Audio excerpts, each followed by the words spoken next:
আসসালামু আলাইকুম। ভারতবর্ষের বুকে বিগত বেশ কয়েক বছর ধরে ধর্মের নাম করে বা মাংস খাওয়াকে কেন্দ্র করে যেভাবে একের পর এক সংখ্যালঘু নিরপরাধ নিরীহ মানুষগুলোকে পিটিয়ে হত্যা করা হচ্ছে এবং আইন প্রশাসন চুপ, এর ব্যাপারে ভারতীয় আইন কী বলে এবং ভারতের সংবিধান কী বলে? ভারতীয় আইন এবং সংবিধান কি সত্যিই ভারতবর্ষের বুকে শুধুমাত্র একটি সম্প্রদায়কে বাদ দিয়ে অন্যান্য সম্প্রদায়ে বসবাস করাকে অযোগ্য বলে ঘোষণা করেছে? বা ভারতবর্ষের বুকে অন্যান্য যে ধর্মাবলম্বীগুলো রয়েছে তারা কি খাবে না খাবে সেটাকে আইন কি নিষিদ্ধ করেছে? এই ব্যাপারে ভারতের সংবিধান কি বলে, এটা নিয়ে আজকে আমি আপনাদের সামনে আলোচনা করব। এবং মব লিঞ্চিংয়ের ক্ষেত্রে যেভাবে মানুষকে পিটিয়ে হত্যা করা হচ্ছে, এবার ভারতের আইন কী বলে সেটা নিয়ে আলোচনা করব। প্রথমে আসি, দেখুন, ভারতবর্ষের বুকে অনেক ধর্মের মানুষের বসবাস। এই ভারতবর্ষ বৈচিত্র্যময় দেশ, বৈচিত্র্যের সংস্কৃতি, বৈচিত্র্য এখানকার ভাষা, বৈচিত্র্য এখানকার পরিবেশ, অনেক ধর্মের মানুষ একসঙ্গে আমরা বসবাস করি। সব ধর্মের মানুষই নিজ নিজ ধর্ম নিয়ে উৎফুল্ল এবং আনন্দিত, এবং সবাই নিজ নিজ ধর্মকে বিশ্বাস করে এবং শ্রেষ্ঠ বলে দাবি করে। কিন্তু আমরা কি জানি কি ভারতবর্ষের বুকে এই সমস্ত ধর্ম বাদ দিয়েও একটা ধর্মগ্রন্থ রয়েছে, যে ধর্মগ্রন্থকে সমস্ত সম্প্রদায়ের মানুষ মানতে বাধ্য, সম্মান দিতে বাধ্য এবং তাকে মর্যাদা করতে বাধ্য। সেই ধর্মগ্রন্থের নাম হচ্ছে ইন্ডিয়ান কনস্টিটিউশন, অর্থাৎ ভারতের সংবিধান। এই ভারতের সংবিধান নামক এই ধর্মগ্রন্থটি ভারতবর্ষের সমস্ত নাগরিক এক বাক্যে স্বীকৃতি দিতে বাধ্য এবং বিশ্বাস এবং মর্যাদা এবং সম্মান দিতে বাধ্য, এবং সংবিধান যেভাবে মানুষকে চলতে বলেছে সেভাবে চলতে বাধ্য। তাহলে আসুন, সেই সংবিধান কি বলে? ভারতের সংবিধানের 25 নম্বর অনুচ্ছেদে স্পষ্টভাবে বলে দেওয়া হয়েছে কি ভারতের যে সমস্ত ধর্মাবলম্বী মানুষগুলো বসবাস করে, যে যে ধর্মকে বিশ্বাস করে সেই ধর্মকে বিশ্বাস থেকে তারা ধর্ম পালন করতে পাবে। এতে কেউ কোনো আপত্তি বা কেউ এতে বিঘ্ন ঘটাবে না, বা কেউ তাদেরকে ধর্ম পালন থেকে বঞ্চিত করতে পারবে না। ভারতের সংবিধান যখন বলে দিয়েছে মানুষকে তাদের নিজ নিজ ধর্ম পালন করতে পারবে, তবে কিছু গোরক্ষক নামক এই সন্ত্রাসবাদী মানুষগুলো যারা ভারতবর্ষের বুকে সংখ্যালঘুদের মনে আতঙ্ক সৃষ্টি করে চলেছে, তারা কি আইনের অধীনে? কি তারা ভারতের অন্যান্য ধর্মাবলম্বী সংখ্যালঘু মানুষের উপর বাধ্য করবে তাদেরকে ধর্ম পালন না করার জন্য? তাহলে তারা কি সংবিধানের ওপরে রয়েছে?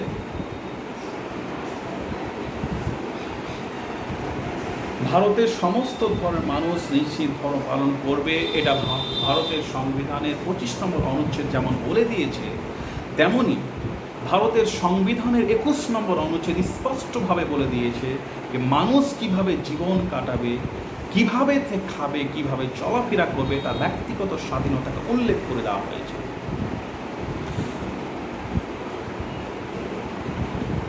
Right to life and liberty, ব্যক্তিগত স্বাধীনতা মানুষের সবচাইতে বড় স্বাধীনতা।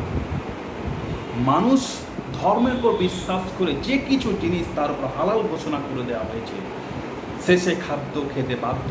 এটা শুধু তার শরীয়ত, তার ধর্ম বলে না, এটা ভারতবর্ষের সমস্ত ধর্মের মান্যতা দেওয়া, স্বীকৃতি দেওয়া ধর্মগ্রন্থ সংবিধান বলে দিয়েছে যে মানুষ কে কি খাবে, কিভাবে চলাফেরা করবে, কি ভাষায় সে কথা বলবে, কি পোশাক পরবে, কোথায় বসবাস করবে,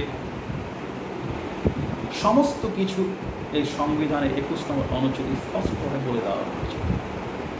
তারপরেও আমরা সংবিধানকে তোয়াক্কা না করে, সংবিধানকে না মেনে, সংবিধানকে বুড়ো আঙুল দেখিয়ে কিভাবে আমরা একের পর এক আইন বিরোধী কাজ আমরা করে চলেছি। এটা ভারতবর্ষের ঐক্যতা এবং ধর্মনিরপেক্ষতার ক্ষেত্রে অতি বিপজ্জনক ম্যাটার। এবার আসি, ভারতের সংবিধান যেখানে মানুষকে তার ধর্ম নিজ নিজ ধর্ম পালন করার অধিকার দিয়েছে, যেমন ভারতের সংবিধান মানুষ কি খাবে না খাবে তার এখতিয়ার দিয়েছে, মানুষ স্বাধীনভাবে কিভাবে চলাফেরা করবে না করবে তার অধিকার দিয়েছে, তাহলে এবার যারা সংবিধানকে তোয়াক্কা না করে যারা আইন নিজের হাতে তুলে নিয়ে সাধারণ সংখ্যালঘু মানুষদেরকে পেটাচ্ছে বা পিটিয়ে হত্যা করছে, তার বিরুদ্ধে ভারতবর্ষের আইন কি কথা বলে?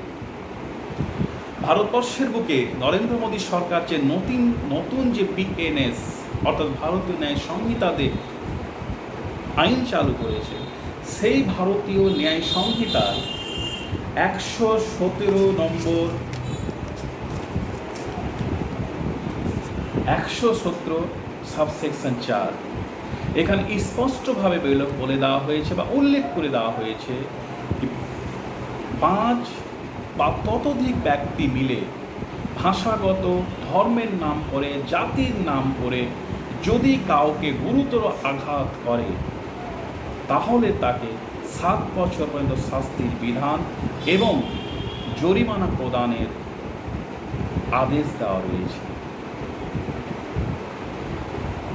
সেই বিএনএস ভারতীয় ন্যায় সংহিতা সেকশন 103 সাবসেকশন 2 এখানে কি বলছে একটু জেনে নিন।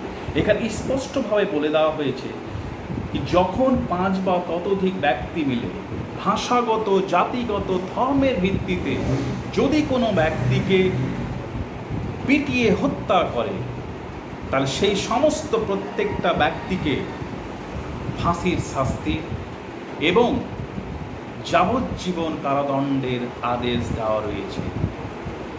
তাহলে এতদূর সত্ত্বেও যেখানে ভারতের সংবিধান বলে দিয়েছে মানুষ কি খাবে না খাবে, কি পড়বে, কিভাবে চলাফেরা করবে, এবং যেখানে ভারতীয় ন্যায় সংহিতা যেখানে দণ্ডের আদেশ দিয়েছে, শাস্তির আদেশ দিয়েছে, তা সত্ত্বেও মানুষ কিভাবে অন্যান্য ধর্মাবলম্বী সংখ্যালঘু মানুষকে পিটিয়ে হত্যা করে এবং তাদেরকে তাদের অধিকার থেকে বঞ্চিত করার চেষ্টা করে।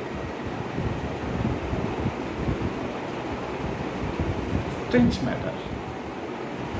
ম্যাটার কি তাহলে কি ভারতের সংবিধানের আর্টিকেল এবং ভারতীয় নতুন আইন তাহলে সে কিতাবের সংবদ্ধ, সেই বইয়ের পুস্তকের মধ্যে আবদ্ধ থেকে গেল? তাহলে সেটাকে কি আমরা বাস্তবে কার্যকরিতা করতে পারবো না? এই সমস্ত অপরাধের সীমা পার প্রান্তের কয়েকটা কারণ আছে, যেটা আমি চিন্তা ভাবনা করে আমি আপনাদের তুলে ধরি। সেটা হচ্ছে, প্রথম হচ্ছে যে আইনগুলো আমরা লাগু করি সেই আইনগুলো সুনির্দিষ্ট আইনের অভাব, বাস্তবায়নের অভাবটা রয়েছে, আমাদের ব্যর্থতা রয়েছে আইনের।